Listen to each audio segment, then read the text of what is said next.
N K concept chemistry में आप लोगों का वेलकम किया जाता है। और आज पढ़ने वाले हैं अहवाव के नियम, और इससे संबंधित और दो छोटे छोटे नियम पढ़ेंगे। तो देखते हैं इनको। सबसे पहले देखते हैं अपन अहवाव का नियम। अहवाव क्या है? एक जर्मन भाषा का शब्द है जिसका मतलब होता है क्रमिक रचना। अहवाव एक जर्मन भाषा का शब्द है जिसका अर्थ क्या होता है? क्रमिक रचना।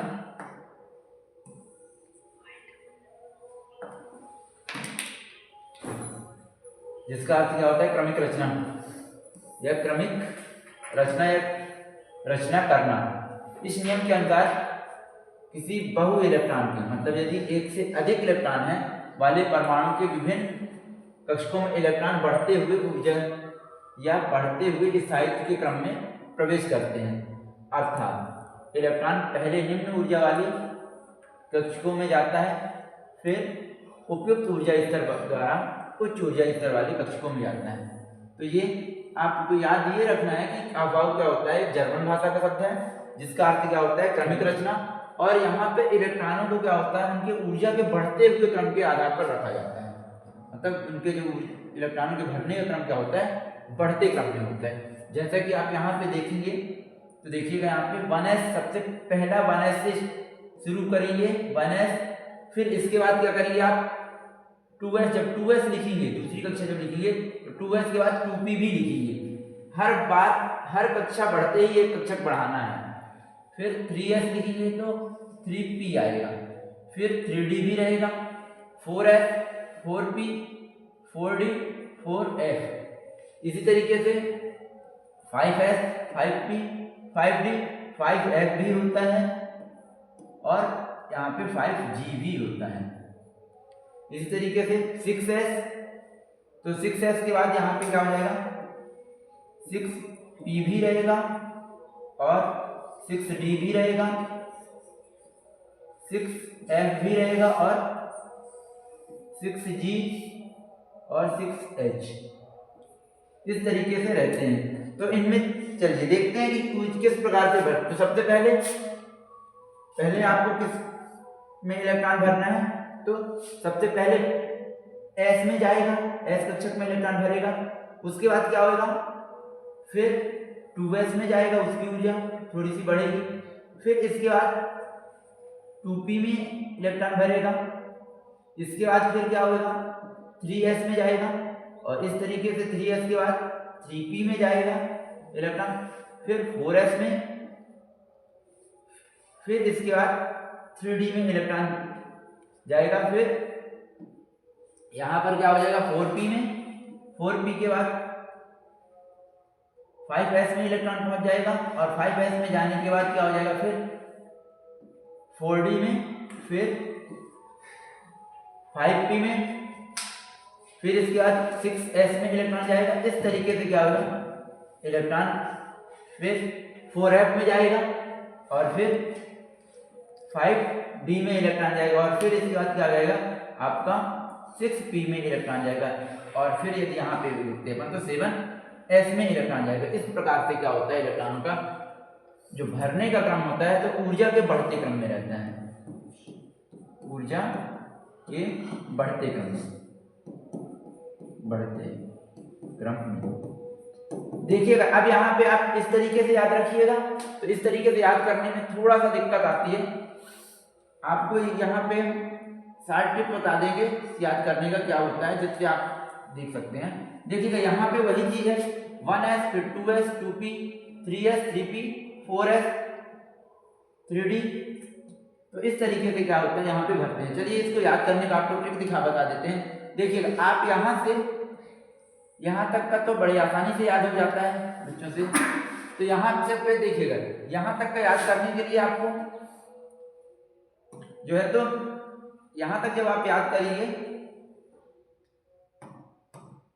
तो यहाँ तक जब याद करेंगे तब यहाँ पे क्या होगा? 1s, 2s, 2p, 3s, 3p और 4s। इतना आसानी से याद। यहाँ से याद करने के लिए यहाँ से क्या होती है? d। अब देखिएगा यहाँ पे 3d आ गया बीच में, फिर 4p आएगा, तो इस तरीके से याद करने में थोड़ी दिक्कत जाती है। तो यहाँ तक आप याद रखिएगा। यहाँ के लिए आपका करिए ट्रिक है दयालु प्रसाद सिंह। इसके बाद फिर दयालु, फिर यहाँ पे प्रसाद सिंह, फिर यहाँ पे फादर दयालु, फिर क्या हो जाएगा, प्रसाद हो जाएगा और सिंह। फिर इसके बाद फिर से फादर दयालु प्रसाद सिंह, फादर दयालु प्रसाद और यहाँ पे क्या हो जाएगा, सिंह। तो यहाँ पे आपका सिंह के लिए क्या जाएगा, 8S आएगा। तो इस तरीके से देखिएगा, यहाँ तक आपको बड़ी आसानी से आपसे जो है तो यहाँ तक का क्या हो जाएगा, आसानी से याद हो जाएगा। यहाँ तक के लिए क्या है, आप बड़े आसानी से कि 1S आएगा, फिर 2S आएगा, 2P आएगा, 3S आएगा, 3P आएगा, 4S आएगा। इस तरीके से इलेक्ट्रॉन क्या होते हैं, इनके भरते हैं। फिर यहाँ से यहाँ पे यदि बात करें तो यहाँ पे 4S की ऊर्जा कम होती है, इसलिए पहले 4S में जाते हैं इलेक्ट्रॉन, फिर इसके बाद 3D में जाते हैं। तो इस तरीके से क्या होगा, यहाँ पे इलेक्ट्रॉन भरते हैं। तो आपको ये फिक्स से याद रहेगा। इसमें याद ये रखना है आपको, यदि D क्या होता है, तीसरी कक्षा से शुरू होता है। तो दयालु प्रसाद, अगर जैसे मान लीजिए यहाँ पे 4P है तो 3D पहले हो चुका होगा तो 4P लिखिएगा। फिर 4S पहले हो चुका है, इसलिए 5S आएगा। इस तरीके से अगला जो एक बार रिपीट हो गया है, जैसे मान लीजिए S कक्षा एक बार रिपीट हो गया, उसका अगला आएगा। P एक बार रिपीट जो हो चुका है, उसका अगला आएगा। D जो एक बार रिपीट हो गया है और F जो एक बार रिपीट हो चुका होगा, उसका अगला आएगा। जैसे यहाँ पे 3D रिपीट हो गया है तो अब अगला क्या आएगा, 4D आएगा। तो इस तरीके से क्या होता है, इनका इलेक्ट्रॉन भरते हैं। तो याद रखिएगा इस तरीके से। जैसे चलिए देखते हैं किसी का अपन यहाँ पे इलेक्ट्रॉनिक विन्यास करके, किसी भी एक परमाणु का क्या करते हैं, इलेक्ट्रॉनिक विन्यास करते हैं और देखते हैं वहां पे। तो देखिए जैसे यहाँ पे अपन करते हैं N है, सोडियम का परमाणु क्रमांक कितना होता है, यहाँ पे 11 होता है। तो इसका क्या होगा, 1s2 2s2 2p क्या हो जाएगा, यहाँ पे 6 हो जाएगा। और यहाँ पे अब क्या आ जाएगा, 3s कितना जाएगा, देखिएगा यहाँ से यहाँ तक के लिए कितने हो चुके हैं, 10 इलेक्ट्रॉन हो चुके हैं। अब एक बचा है तो यहाँ पे 1 जाएगा। कैपेसिटी क्या होती है, यहाँ पे S की रहती 2 की है, लेकिन अब अपने पास इलेक्ट्रॉन ही नहीं बचे हैं तो 1 ही इलेक्ट्रॉन जाएगा। कैपेसिटी के लिए आपको बता दें कि याद रखिएगा ये कि S में अधिकतम कितने इलेक्ट्रॉन जाते हैं, 2 जाते हैं। P में अधिकतम इलेक्ट्रॉन कितने जाते हैं, 6 जाते हैं। और D में अधिकतम इलेक्ट्रॉन 10 जाते हैं। और F में जो अधिकतम इलेक्ट्रॉन जाते हैं वो 14 इलेक्ट्रॉन जाते हैं। तो इस तरीके से आपको याद रखना है कि इनसे ज्यादा नहीं करिएगा और यदि इलेक्ट्रॉन रहे तो इनसे कम भी नहीं करना है। अब चलिए एक आध और करते हैं आयोडीन के साथ। अभी यहाँ पे पहले कैल्शियम का कर लेते हैं। कैल्शियम परमाणु क्रमांक 20 जो है, तो देखिएगा यहाँ पे जब इसका करेंगे तो क्या हो जाएगा आपका 1s2 2s2 2p 6 3s2 3p कितना हो जाएगा, यहाँ पे 6 हो जाएगा। फिर इसके बाद 3p के बाद क्या आ जाएगा आपका 4s आएगा। 4s कितना हो जाएगा, 4s2 हो जाएगा। अब देखिएगा यहाँ पे 20 हो चुके होंगे। देखिएगा यहाँ से यहाँ तक कितने हो गए, 10 हो चुके हैं। और यहाँ से यहाँ तक कितने हो गए हैं, 20। तो इस तरीके से क्या करते हैं, इलेक्ट्रॉन क्या किया जाता है, भरा जाता है। तो बन जाएगा ये। और एक आध और करते हैं, देखते हैं यहाँ पे। देखिएगा यहाँ पे हम करते हैं, यहाँ पे जब करेंगे तो सबसे पहले यहाँ पे देखते हैं, यहाँ पे करते हैं आयरन का करते हैं Fe जो होता है इसका परमाणु क्रमांक कितना होता है, परमाणु क्रमांक 26 होता है Fe का। तो यहाँ पे इलेक्ट्रॉनिक यहाँ से इसका हो जाएगा 1s2 2s2 2p 6 3s2 3p 6 4s2 और यहाँ पे हो जाएगा 3d, यहाँ पे 6 आएगा। परमाणु क्रमांक उसका 26 होता है। तो यहाँ पे देखिए, अब यहाँ पे आपको तो ये तो इलेक्ट्रॉनिक विन्यास, इलेक्ट्रॉन किस तरीके से भरते हैं इसको भी आपको बता देते हैं। तो सबसे पहले S कक्षक के लिए एक कक्षक बनाएंगे आप इस प्रकार से, फिर 2s के लिए तो दो कक्षक इस प्रकार। अब यहाँ पे समान ऊर्जा वाले कक्षकों में 3 कक्षक बनेंगे यहाँ पे, और तीनों में पहले एक एक इलेक्ट्रॉन भरेंगे इस तरीके से, और फिर क्या करेंगे, इलेक्ट्रॉनों को क्या करेंगे, युग्मन करेंगे। तो इसके बाद यहाँ पे ये 2 इलेक्ट्रॉन है, यहाँ पे कितने 6 इलेक्ट्रॉन है 3p के लिए, तो यहाँ पे इलेक्ट्रॉन हो जाएंगे इस प्रकार से भरते हुए चले जाएंगे आप, फिर इस प्रकार से भरेंगे। और यहाँ पे क्या है 2 इलेक्ट्रॉन है, तो इस तरीके से भर देंगे आप एक एक करके। यहाँ पर जो होंगे तो डी के कितने कक्षक बनते हैं, 5 कक्षक बनते हैं, तो इस प्रकार से 5 बना लीजिएगा। अब यहाँ पे इलेक्ट्रॉनों का जो भरने का क्रम रहता है, तो पहले 5 कक्षकों में एक एक भरेंगे, एक एक इलेक्ट्रॉन भर देंगे इस प्रकार से, देखिएगा। अब यहाँ पे जब आपको करना है तो इलेक्ट्रॉन, अगला इलेक्ट्रॉन कहाँ पे जाएगा, अगला इलेक्ट्रॉन है तो जो यहाँ पे जाएगा आपका, तो याद रखिएगा 6 इलेक्ट्रॉन थे यहाँ पे, तो पहले 5 समान ऊर्जा वाले कक्षकों में एक एक इलेक्ट्रॉन भरेंगे, फिर इसके बाद क्या करेंगे, उनका युग्मन करेंगे। तो इस प्रकार से क्या करना है, आपको इलेक्ट्रॉनों को भरना है। अब चलिए एक आध और देखते हैं। इसके बाद अपन देख लेते हैं Cr क्रोमियम, परमाणु क्रमांक 24 होता है जिसका। ये क्या होता है, ये अफवाह के नियम का क्या होता है, अपवाद होता है, या अफवाह के नियम को नहीं मानता है। तो यहाँ पे यदि बात करें तो 1s2 आएगा, 2p, यहाँ पे 2s आएगा, 2s2 2p, 6 हो जाएगा, 3s2 3p, 6 हो जाएगा, 4s। देखिएगा यहाँ पे 4s में कितने जाने थे, 2 इलेक्ट्रॉन, लेकिन यहाँ पे इसमें क्या होते हैं कि 1 इलेक्ट्रॉन जाता है, इसको बताएंगे अभी आपको कि क्यों जाता है। और 3d में कितने हो जाएंगे, अब यहाँ पे कितने बचेंगे आपके, 5। ठीक, तो देख लीजिएगा 24 हो चुके होंगे यहाँ पे। यहाँ तक देखिए, यहाँ तक से यहाँ तक कितने हो गए हैं आपके इलेक्ट्रॉन, जो यहाँ से यहाँ तक हो जाएंगे तो आपके 18 हो चुके हैं यहाँ तक। फिर इसके बाद ये 19 हो गए, और 19 5 24 हो जाएगा, तो 24 इलेक्ट्रॉन इस तरीके से हो गए। अब यहाँ पे बात क्या आती है, यहाँ पे जब बात की जाती है तो यहाँ पे बात ये होती है, यहाँ पे 1 इलेक्ट्रॉन तो भर गया। अब यहाँ पे बात ये है कि यदि क्या हो, समान ऊर्जा वाले कक्षकों में यदि एक एक इलेक्ट्रॉन आ जाए तो वो क्या कहलाता है, अर्धपूरित कहलाता है। तो यहाँ पे एक एक इलेक्ट्रॉन क्या हो जाएगा, यहाँ पे एक एक इलेक्ट्रॉन रहेगा। और यदि वैसा करते तो मान लीजिए ऐसा होना, ऐसा था अफवाह के नियम से ऐसा होना था, 2 यहाँ पे आना था और 3d यहाँ पे कितना आना था, 4 आना था। लेकिन बात यहाँ पे ये होती है कि जब आप समान ऊर्जा वाले कक्षकों में यहाँ पे 4 इलेक्ट्रॉन रहते, यदि यहाँ पे 1 इलेक्ट्रॉन और आ जाए तो ये क्या हो जाएगा, स्थायी इलेक्ट्रॉनिक विन्यास को प्राप्त कर लेगा। यदि यहाँ में मान लीजिए आप 1 इलेक्ट्रॉन बढ़ा देते हैं, तब क्या हो जाएगा, ये अर्धपूरित हो जाएगा। तो वही जो कंडीशन यहाँ पे है, तो ये क्या है, अर्धपूरित इलेक्ट्रॉनिक विन्यास है, अर्धपूरित। तो इसलिए क्या होता है कि जो क्रोमियम है जो आपका, तो ये अर्धपूरित इलेक्ट्रॉनिक विन्यास प्राप्त करने के लिए क्या होता है, 3d में कितने जाते हैं, 5 इलेक्ट्रॉन जाते हैं, और 4s में कितने, 1 इलेक्ट्रॉन जाता है। तो और जो अर्धपूरित इलेक्ट्रॉनिक विन्यास क्या होता है, स्थायी होता है। यहाँ पे ये क्या रहेगा, स्थायी इलेक्ट्रॉनिक विन्यास कहलाता है, क्योंकि सभी 5 कक्षकों में 1 इलेक्ट्रॉन है तो वो अधिक स्थायी रहेगा। इस कारण से क्या होता है, अफवाह इस प्रकार का, मतलब अफवाह के नियम का ये पालन नहीं करता, बल्कि ये अपना इसका अलग से ही गुण है, तो इसलिए ये इस प्रकार का क्या करता है, इलेक्ट्रॉनिक विन्यास दिखाता है। बन जाएगा ये।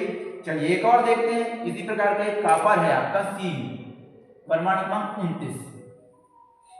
ये भी क्या करता है, अफवाह के नियम को नहीं मानता है। तो यहाँ पे 1s2 2s2 2p 6 3s2 3p 6 4s, यहाँ पे क्या हो जाएगा, 1 हो जाएगा, और यहाँ पे आपका क्या हो जाएगा, 3d 10 हो जाएगा। वास्तव में वैसे इसका इलेक्ट्रॉनिक विन्यास होना क्या था कि 4s2 होना था पहले, क्योंकि चौथा कक्षक पहले आता है, तो पहले चौथे में पूरे इलेक्ट्रॉन भर दें, इतने भरने हैं, तो यहाँ पर 3d में कितने जाएंगे, यहाँ पे 9 जाने थे, होना ऐसा था। लेकिन वो ऐसा नहीं दिखाता, क्योंकि यहाँ पे भी बात क्या होती है, यहाँ पे भी यदि क्या हो, 5 कक्षकों 5 में क्या हो, यदि एक एक इलेक्ट्रॉन में, यहाँ पे इस प्रकार के क्या हो, पहले पांचों में एक एक इलेक्ट्रॉन, फिर इसके बाद यहाँ पे युग्मन प्रारंभ हो जाएगा। तब यहाँ पे 9 इलेक्ट्रॉन इस तरीके से, यदि यहाँ पे एक इलेक्ट्रॉन और आ जाए तो क्या हो जाएगा, ये स्थायी इलेक्ट्रॉन विन्यास हो जाएगी, ये पूर्ण पूरित कक्षक हो जाएगा, पूर्ण पूरित। तो पूर्ण पूरित हो जाएगा, तो पूर्ण पूरित होने पे ही क्या हो जाएगा, वो स्थायी हो जाएगा, स्थायी विन्यास को प्राप्त कर लेगा। इस कारण से यहाँ पे यहाँ का जो एक इलेक्ट्रॉन है वो कहाँ आ जाएगा, यहाँ पे आ जाएगा, जैसे कि यहाँ पे हो रहा है। तो यहाँ पे क्या हो रहा है, आपको दिख रहे हैं यहाँ पे कि यहाँ पे जो है एक इलेक्ट्रॉन यहाँ पर रहेगा और बाकी जो आपके 10 इलेक्ट्रॉन क्या हो जाएंगे, यहाँ पर आ जाएंगे। इस प्रकार से यहाँ पर जब आप देखेंगे तो इस प्रकार से 5 ये हो गए और 5 का क्या हो गया ये। तो इस प्रकार से यहाँ पे पांचों इलेक्ट्रॉनों का क्या हो गया, युग्मन हो गया और युग्मित होकर के 10 इलेक्ट्रॉन हो गए। तो ये स्थायी इलेक्ट्रॉनिक विन्यास को प्राप्त करने के लिए क्या होता है, जो आपका कॉपर है तो इस प्रकार का इलेक्ट्रॉनिक विन्यास दिखाता है। तो यहाँ बन जाएगा ये। चलिए देखते हैं और एक आध उदाहरण देखते हैं, थोड़ा सा बड़े इलेक्ट्रॉनिक विन्यास देखते हैं अब कि बड़े में आपके कौन कौन से हैं। तो उनको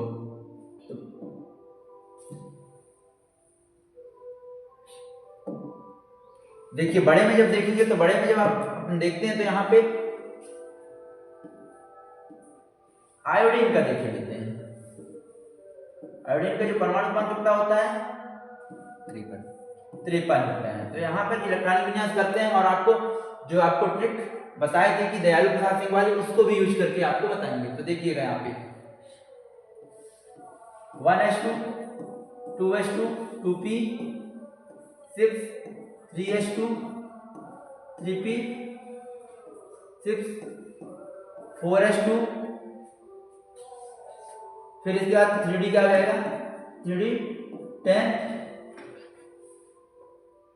ठीक, तो इस प्रकार अब देखिए यहाँ पे आप यहाँ पे बंद क्या लगाना है, दयालु प्रसाद सिंह, यहाँ तक ठीक। अब यहाँ पे 3d हो गया। अब यहाँ पे क्या आएगा, प्रसाद है तो p आएगा, तो p कौन सा p आएगा, यहाँ पे आप जब देखेंगे तो यहाँ पे 3p हो चुका है, तो यहाँ पे क्या आ जाएगा आपका 4p आ जाएगा। तो 4p कितने, अभी 6 कर दीजिए। और यहाँ पे अब s आएगा तो s यहाँ पे 4s हो चुका है, तो यहाँ पे क्या हो जाएगा 5s आएगा। ये 5s एक बार लिख चुके थे, 5s यहाँ पे 2 इलेक्ट्रॉन कर दीजिएगा। अब इसके बाद आपका क्या आएगा, यहाँ पर आपका दयालु प्रसाद सिंह हो चुका है। अब यहाँ पे क्या करिएगा, चलिए नीचे किए देते हैं तो आपको थोड़ा अच्छा दिखेगा। दयालु प्रसाद सिंह करेंगे, तो यहाँ पर जब आप करेंगे तो आपका यहाँ पे कितना आएगा 4d आएगा।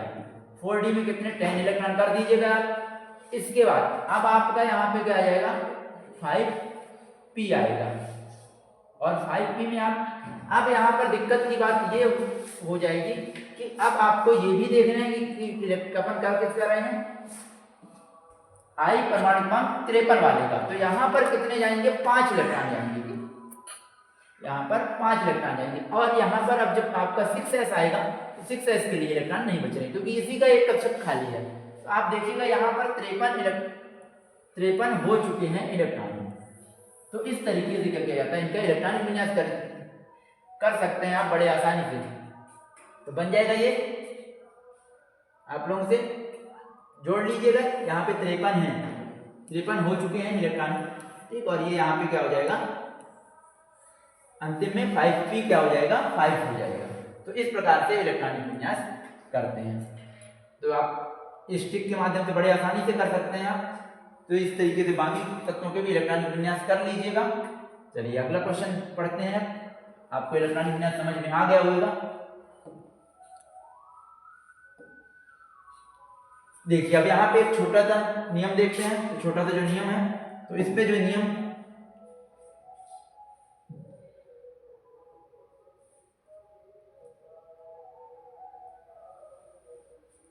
तो यहाँ पर जो ये नियम है, तो ये नियम क्या कहता है आपका, ये पाउली का नियम है, पाउली का अपवर्जन नियम। तो पाउली ये कहते हैं कि किन्हीं भी 2 इलेक्ट्रॉनों की, मतलब कोई भी 2 इलेक्ट्रॉन है, उनकी चारों क्वांटम संख्या के मान समान नहीं हो सकते। पाउली का नियम ये है कि कोई भी यदि 2 परमाणु हैं, उनकी चारों क्वांटम संख्या के मान समान नहीं हो सकते। यदि वहां पर 3 मान समान आते हैं तो चौथा मान हमेशा क्या हो जाएगा, भिन्न आएगा। तो 3 मान लीजिए सेम है तो चौथा मान क्या हो जाएगा, हमेशा अलग ही आएगा किसी भी परमाणु का, एक परमाणु के इलेक्ट्रॉन का। तो यहाँ पर ये कहते हैं पाउली। चलिए यहाँ पे यहाँ पे किसका दिया है, हीलियम का दिया है, He परमाणु क्रमांक 2 वाले का। 2 यहाँ पे इलेक्ट्रॉन दिए हैं, इन दोनों इलेक्ट्रॉनों के लिए चारों क्वांटम संख्या के मान देखते हैं। सबसे पहले प्रथम इलेक्ट्रॉन के लिए तो यहाँ पे क्या हो जाएगा 1s, मतलब इलेक्ट्रॉन का है पहली कक्षा में है, 1s2 था तो पहली कक्षा में इलेक्ट्रॉन क्या कर रहा है, गति कर रहा है। और तब वहां पे L बराबर कितना आएगा 0, M बराबर भी 0 आएगा और यहाँ पे S बराबर क्या होगा +1/2 आएगा। और यहाँ पर क्या हो जाएगा n बराबर 1, क्योंकि इलेक्ट्रॉन तो वहीं पे है पहली कक्षा में ही है। L बराबर भी 0 आएगा, M बराबर भी क्या आएगा 0 आएगा। और यहाँ पर S बराबर, S मतलब क्या हो जाएगा यहाँ पर -1/2। वही कहने का मतलब था कि यहाँ पे 3 मान जब आप देख रहे होंगे तो यहाँ पर जो 3 मान थे ये तीनों मान क्या है, सेम है, लेकिन चौथा मान क्या है, भिन्न है। यहाँ पर यहाँ पर +1/2 आ रहा है और यहाँ पर क्या हो रहा है -1/2 आ रहा है। इस तरीके से 3 मान तो समान हो सकते हैं लेकिन चौथा मान क्या रहेगा, हमेशा भिन्न रहेगा। ये कहते हैं पाउली। तो याद रखिएगा, आपको क्या याद रखना है कि किसी भी परमाणु के 2 इलेक्ट्रॉनों के चारों क्वांटम संख्या के मान समान नहीं हो सकते। यदि 3 मान समान आ सकते हैं लेकिन चौथा मान हमेशा क्या होगा, भिन्न आएगा। तो ये कहते हैं पाउली। अब यहाँ पे इसके महत्व देख लेते हैं। चलिए, तो परमाणु के विभिन्न मुख्य ऊर्जा स्तरों पर, मुख्य ऊर्जा स्तर, उप ऊर्जा स्तरों में इलेक्ट्रॉनों की अधिकतम संख्या और विभिन्न इलेक्ट्रॉनों की क्वांटम संख्याओं की गणना कर सकते हैं इसके माध्यम से। इस नियम से परमाणु संरचना को काफी स्पष्ट रूप से समझाया जा सकता है। तो परमाणु की संरचनाओं को काफी स्पष्ट प्रकार से समझाया जा सकता है इस नियम से। तो देख बन जाएगा आपसे। अब आता है हुंड का नियम। हुंड का नियम जो है तो ये भी इंपॉर्टेंट है, आपको कई बार क्वेश्चन पूछा जाता है परीक्षा में। तो यहाँ पर हुंड का नियम, हुंड ये कहते हैं कि किसी भी, चलिए यहाँ पे जो लिखा है उसको तो आप देख ही लीजिएगा, हम सामान्य भाषा में आपको बता देते हैं कि हुंड ये कहते हैं कि किसी परमाणु के, मतलब कोई भी परमाणु यदि है तो उसमें समान ऊर्जा वाले कक्षकों में इलेक्ट्रॉन जोड़े का निर्माण तब तक नहीं होता जब तक कि समान ऊर्जा वाले कक्षकों में एक इलेक्ट्रॉन ना भर जाए। मतलब आपको समझ में आया कि समान ऊर्जा वाले, जैसे मान लीजिए ये p कक्षक है, तो इनके तीनों में जब तक एक इलेक्ट्रॉन ना भर जाएंगे तब तक क्या होगा, इलेक्ट्रॉन जोड़े का निर्माण नहीं होगा। तो ये कहते हैं हुंड। एक बार और रिपीट किए देते हैं कि समान ऊर्जा वाले कक्षकों में इलेक्ट्रॉन जोड़े का निर्माण तब तक नहीं होता जब तक कि समान ऊर्जा वाले कक्षकों में एक इलेक्ट्रॉन ना भर जाए सभी में। तो यहाँ पर देखिए, जैसे मान लीजिए यहाँ पे C6 का दिया है, तो यहाँ पर तो आपका 1s2 2s2 2p2 होएगा। तो यहाँ पर तो कोई समान ऊर्जा वाले ये तीनों में है तो एक इलेक्ट्रॉन भरने चाहिए, लेकिन यहाँ पर 2 इलेक्ट्रॉन ही है तो 2 भरे हुए हैं। यहाँ पे नाइट्रोजन परमाणु क्रमांक 7 वाले का दिया है तो 1s2 2s2 2p3, यहाँ पे 3 एक से तो 3 भरेंगे। ऐसा कभी नहीं करेंगे कि आप 3 इलेक्ट्रॉन है तो आप बोलो कि यहाँ पे ऐसा कर दें, तो ऐसा नहीं भरना। समान ऊर्जा वाले में एक इलेक्ट्रॉन पहले भरना है, ये कहते हैं।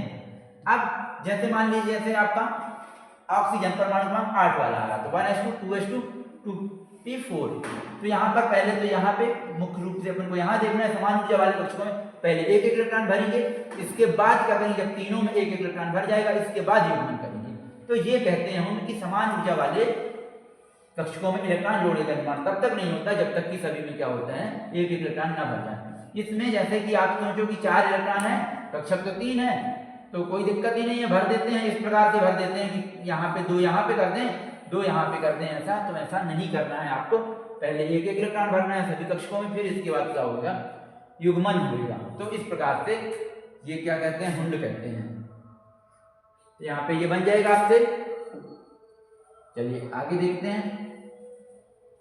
चलिए यहाँ पे कक्ष और कक्षक में अंतर आता है, ये भी कई बार पेपर में आता है, तो इसमें देखते हैं कक्ष और कक्षक में क्या अंतर होता है कि नाभिक के चारों ओर, नाभिक के चारों ओर निश्चित वृत्ताकार पथ जिस पर इलेक्ट्रॉन क्या करता है, गमन करता है, जहां पर इलेक्ट्रॉन क्या करता है, गति करता है, उसे क्या कहते हैं, कक्ष या कक्षा या कोष के नाम से जानते हैं। तो बन जाएगा आपसे ये इलेक्ट्रॉन जहाँ पर क्या होता है, जैसे मान लीजिए ये नाभिक है, नाभिक के चारों ओर का ये जो वृत्तीय पथ है, तो ये पूरा वृत्त जहाँ पर इलेक्ट्रॉन क्या करता है, गति करता है, तो ये पथ क्या कहलाएगा, पूरा कक्षा कहलाएगा या कक्ष कहलाएगा। यहाँ पर आते हैं नाभिक के चारों ओर त्रिविमी क्षेत्र, जहाँ पर इलेक्ट्रॉन की पाए जाने की प्रायिकता अधिकतम होती है।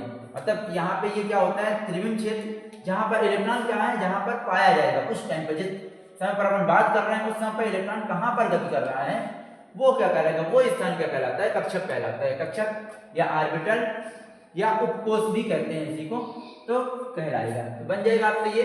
और यहाँ पर बात करें तो कक्षक क्या होते हैं, सभी कक्षक वृत्ताकार होते हैं। कोई भी कक्षक है तो आपको नाभिक के चारों का वृत्तीय पथ ही है, तो वो क्या होगा, सभी कक्षक क्या होंगे, वृत्ताकार होंगे या गोलाकार होंगे। यहाँ पर बात करें कक्षक के लिए तो एस कक्षक का आकार क्या होता है, गोलाकार होता है। शेष सभी, इसके अलावा सभी क्या होते हैं, डंबलाकार होते हैं, डमरू के आकार के होंगे।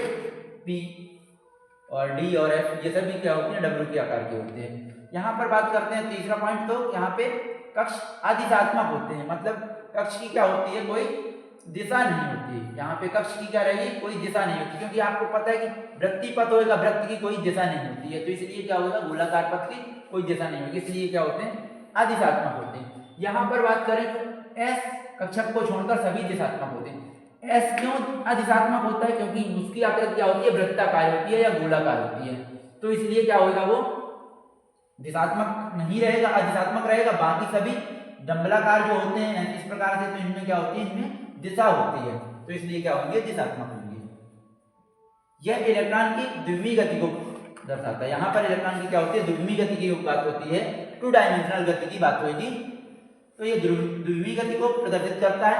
और यहाँ पर क्या होता है, ये इलेक्ट्रॉन की त्रिविमीय गति को प्रदर्शित करता है। यहाँ पे त्रिविम में बात होती है, तो ये त्रिविमी 3D की बात करता है, यहाँ पे ये 3D गति के लिए बात करता है। यहाँ पर कोष में, कोष के इलेक्ट्रॉनों की अधिकतम संख्या कितनी होती है, 2n² के माध्यम से ज्ञात की जाती है। अधिकतम संख्या 2n² के माध्यम से ज्ञात की जाती है कि किसी कक्षा में अधिकतम कितने इलेक्ट्रॉन है, तो वो 2n² के माध्यम से ज्ञात की जाती है। और यहाँ पर जो यदि बात करें तो किसी कक्षक में अधिकतम 2 इलेक्ट्रॉन होते हैं। कोई भी कक्षक उसमें अधिकतम क्या होंगे, 2 इलेक्ट्रॉन। जैसे मान लीजिए आप एस कक्षक की बात करते हैं, एस कक्षक की, तब वहां पे अधिकतम इलेक्ट्रॉन कितने जाएंगे, 2। यदि पी कक्षक की बात करेंगे तो ये आपके पी के 3 कक्षक बनेंगे। ये पी के पी उपकोष की बात कर रहे हैं, पी उपकोष, और एक को क्या कहेंगे अपन, कक्षक कहेंगे, तो एस कक्ष, एक्स कक्षक पी का, पी का क्या होगा, वाई कक्षक, और यहाँ पे क्या होगा, जेड कक्षक। तो यहाँ पर यदि एक कक्षक की बात करें तो ये एक कक्षक हुआ है आपका, इसमें अधिकतम इलेक्ट्रॉन कितने जा सकते हैं, 2 जा सकते हैं। इस प्रकार से पहले, लेकिन समान ऊर्जा वाले में एक बनेंगे। यहाँ पर इस प्रकार से अधिकतम इलेक्ट्रॉन कितने किसी भी कक्षक में जाते हैं, तो 2 ही जाते हैं, 2 से अधिक इलेक्ट्रॉन नहीं जाएंगे। तो ये बन जाएगा आपको कक्ष कक्षक। इसके बाद चलिए देखते हैं अगला है आपको, जो कि काफी इंपॉर्टेंट है। यहाँ पर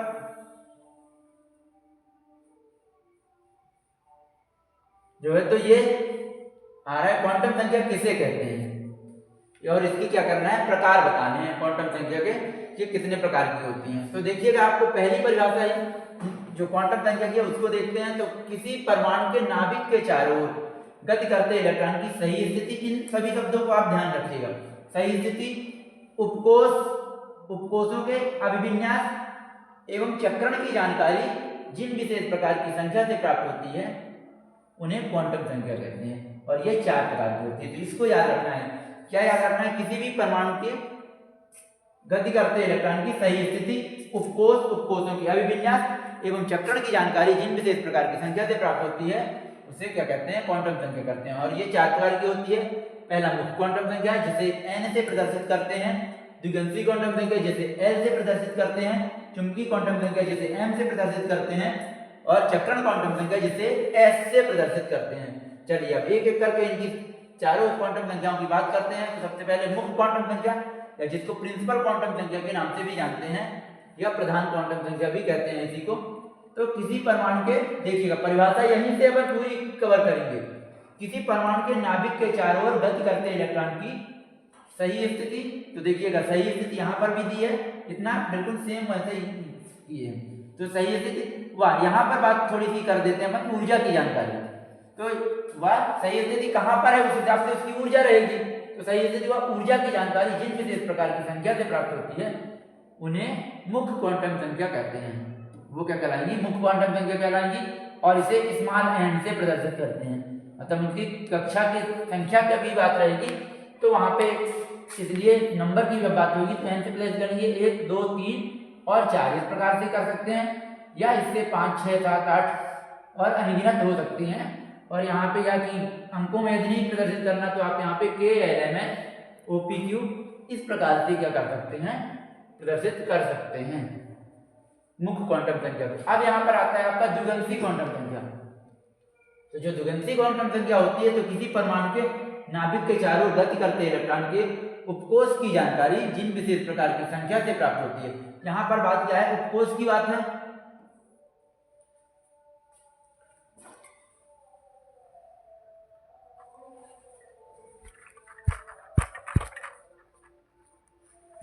उपकोष की जानकारी, यहाँ पर पहली परिभाषा में अपन बात की है उपकोष की जानकारी।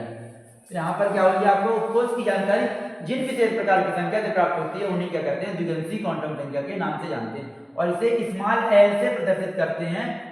द्विगंशी क्वांटम संख्या का जो मान है तो वो आपका क्या है, यहाँ पर मान मुख्य क्वांटम संख्या के मान पर निर्भर करता है।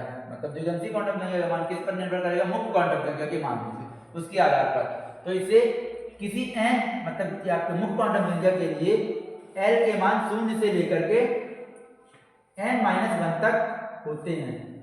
एल के लिए अधिक से अधिक 4 मान, अधिक से अधिक कितने 4 मान 0 1 2 अथवा क्या है 3 होते हैं, जो क्रमशः क्या होते हैं एस के। देखिए यहाँ पे याद रखिएगा, यदि एल का मान 0 आता है तब इलेक्ट्रॉन एस कक्षक में है, यदि यहाँ पर 1 आता है तो पी कक्षक में है, और यदि यहाँ पर आपका क्या आएगा 2 आएगा तो डी कक्षक में इलेक्ट्रॉन, और यदि यहाँ पर क्या आएगा आपका 3 आएगा तो एफ कक्षक में इलेक्ट्रॉन है, या एफ उपकोष में इलेक्ट्रॉन रहेगा। तो इस प्रकार से क्या किया जाता है, इनको देखा जाता है। तो चलिए यहाँ पर और देखते हैं, यदि क्या है n बराबर है तब s के कितने मान आएंगे, यहाँ पर l बराबर कितना आएगा 0 आएगा। तो यहाँ पर चलिए आपको थोड़ा सा और बता देते हैं। यहाँ पर देखिएगा, यहाँ पर क्या होता है, जब n का मान n बराबर 1 होएगा तब यहाँ पर l बराबर क्या हो जाएगा 0 सहित n-1 तक।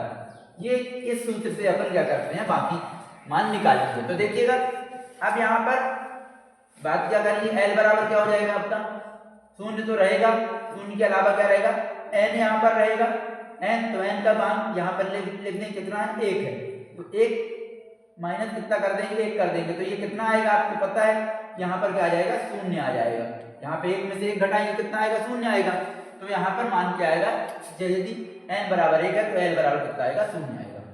चलिए अब n बराबर 2 की बात करते हैं। तो n बराबर यदि मान लीजिए 2 है तब वहां पर क्या मतलब n बराबर 2 मतलब इलेक्ट्रॉन दूसरी कक्षा में है, ये कहने का मतलब होता है। अब जब दूसरी कक्षा में है तब आप देखेंगे n बराबर क्या हो जाएगा, वही 0 सहित n-1 तक। तो ये हो जाएगा। अब यहाँ पर मान लिख दीजिए आप 0 आएगा पहला, और यहाँ पर क्या आ जाएगा आपका 2 में से 1 घटा देंगे तो कितना आएगा आपको, यहाँ पर 2 मान आएंगे, ये आएगा 1। ठीक, तो इस तरीके से जब 2 मान आएंगे तब आप वहां पे समझ गए होंगे कि क्या हो जाएगा। यहाँ पर इसके क्या है 2 मान आ रहे हैं, 2 मान आ रहे हैं मतलब आप समझ गए हैं कि ये 0 आ रहा है मतलब s में इलेक्ट्रॉन है, s उपकोष में है, और यदि 1 आ रहा है तो p उपकोष में इलेक्ट्रॉन क्या है गति कर रहा है। तो इस प्रकार से यदि मान लीजिए यहाँ पर देखिए अपन कि n बराबर 3 यदि है, यदि n बराबर क्या हो 3 हो तब l बराबर क्या हो जाएगा, यहाँ पर आप देख लीजिए तो 0, और यहाँ पे 0 से क्या हो जाएगा n-1 तक। तो इस तरीके से जब हो जाएगा तब यहाँ पर जब आप देखेंगे तो क्या होगा 0 आएगा एक मान, और यहाँ पर दूसरे मान क्या आएंगे, यहाँ पर 3 माइनस कितना आएगा 1 आएगा। इस प्रकार से तब यहाँ पर क्या करेंगे 0, यहाँ पर 1 आएगा आपका और यहाँ पर क्या आ जाएगा 2 आएगा। तो यहाँ पर क्या हो रहा है, यहाँ पर जो टोटल मान आ रहा है तो वो आपको बता दें कि 2 आएगा। तो यहाँ पे एक मान तो 0 रहेगा ही, 0 सही है क्योंकि बात होती है, तो 0 रहेगा, फिर s रहेगा और यहाँ पे क्या रहेगा आप मतलब 1 रहेगा, s नहीं 1 रहेगा और यहाँ पर क्या रहेगा 2 रहेगा। अब यहाँ पर यदि अपन 0 की बात करते हैं, 0 s के लिए जाएगा और 1 किसके लिए जाएगा, p के लिए जाएगा, और जो आपका यहाँ पर जो 2 है तो वो d कक्षक। तो इस प्रकार से क्या हो रहे हैं, यहाँ पर इलेक्ट्रॉन क्या हो रहे हैं, जा रहे हैं। तो पहला s में गया, फिर p में गया, फिर d में, तो मतलब 3 कोषों में क्या है इलेक्ट्रॉन यहाँ पर जा रहे हैं। और आपको पता है कि हर बार एक कक्षा बढ़ती है, एक कक्षा बढ़ जाता है। तो यहाँ पर पहली कक्षा तो s बचता है, यहाँ दूसरी कक्षा तो s और p दोनों आ गए, तीसरी कक्षा तो s p और d आ गए। यदि अपन n बराबर क्या कर दें, n बराबर 4 कर दें, तब वहां पर क्या हो जाएगा, l बराबर 0 से क्या हो जाएगा आपका यहाँ पे n-1, ये सूत्र है। तो इसमें जब तो 0 1 तो रहेगा ही, फिर आपका यहाँ पे क्या हो जाएगा 4 माइनस कितना आ जाएगा 1 आ जाएगा। तब यहाँ पर क्या हो जाएगा आपके 0 3 आएगा। यहाँ पर इसके कितने मान हो जाएंगे, 0 से पूरे मान लिख दे जितने भी आएगा, एक 0 आएगा, फिर 1 आएगा, फिर 2 आएगा, फिर क्या आएगा 3 आएगा। इस प्रकार से 4 मान आपको आ गए। तो 0 s के लिए जाएगा, s उत्कोष के लिए, 1 किसके लिए जाएगा p के लिए जाएगा, और 2 किसके लिए जाएगा d के लिए जाएगा, और 3 किसके लिए जाएगा आपका f के लिए जाएगा। इस प्रकार से क्या होता है, किसी भी इलेक्ट्रॉन की आप L का मान किसी भी इलेक्ट्रॉन के लिए क्या कर सकते हैं, निकाल सकते हैं। तो इस प्रकार से तो बन जाएगा, ये सभी निकाल लेंगे आप लोग। चलिए अब आगे देखते हैं। यहाँ पर जो है आपका अब आते हैं मुख्य क्वांटम संख्या जो आपकी होती है। तो मुख्य क्वांटम संख्या पे जब मुख्य क्वांटम संख्या हो गई, अब चुंबकीय क्वांटम संख्या पे बात करनी है आपको। जब चुंबकीय क्वांटम संख्या के लिए बात करेंगे तो वहां पर क्या हो जाएगा आपका,